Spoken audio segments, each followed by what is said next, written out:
Good morning বন্ধুরা, সবাই কেমন আছেন? আশা করি ভালো আছেন। আর এই যে আমি শুরু করে দিয়েছি রান্না বান্না। তো আজকে আমার কি রান্না হচ্ছে চলুন দেখায়।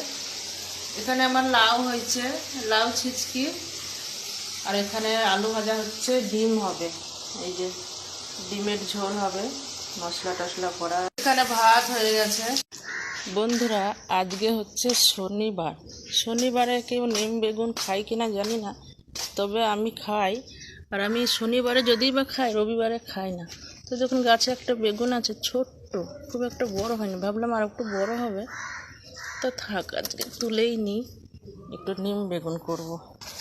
আর এই গাছটায় অনেকগুলো বেগুন ধরেছে, দেখুন, একটা, দুটো, ওই যে একটা, তিনটে, চারটে, পাঁচটা বেগুন ধরেছে। আর আগে দুটো ধরেছিল, মোট 7টা বেগুন ধরলো এই গাছটায়। আর এই দেখুন বন্ধুরা, এই কুমড়ো গাছে একটা ফুল ফুটেছে। এই যে এই একটা ফুল আমি কাকে দেব বলুন তো? 4জন মানুষ আমরা, কিন্তু একটা ফুল ফুটেছে। আমরা ফুলের বড়া খাই, কিন্তু আমি কাকে দেবো বড়া বুঝতে পারছি না। দেখি, না হলে নিজেই খেয়ে নেবো, আর কি করবো।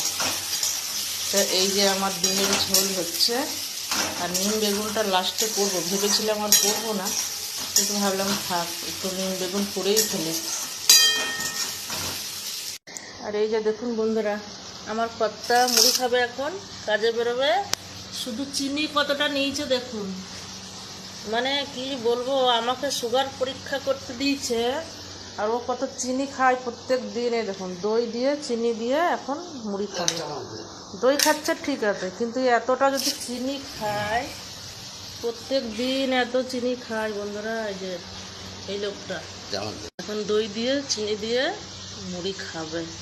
আমি ঘরে পেতেছি দই, কদিন করছিলাম না, আবার কালকে থেকে শুরু করলাম। নিম বেগুন আমি কেটে নিয়েছি, এখন নিম ভাজাটা হবে, তাহলে আমার রান্না কমপ্লিট। তাওয়া চাপিয়ে দিয়েছি। বন্ধুরা সবাই ভালো থাকবেন, টাটা।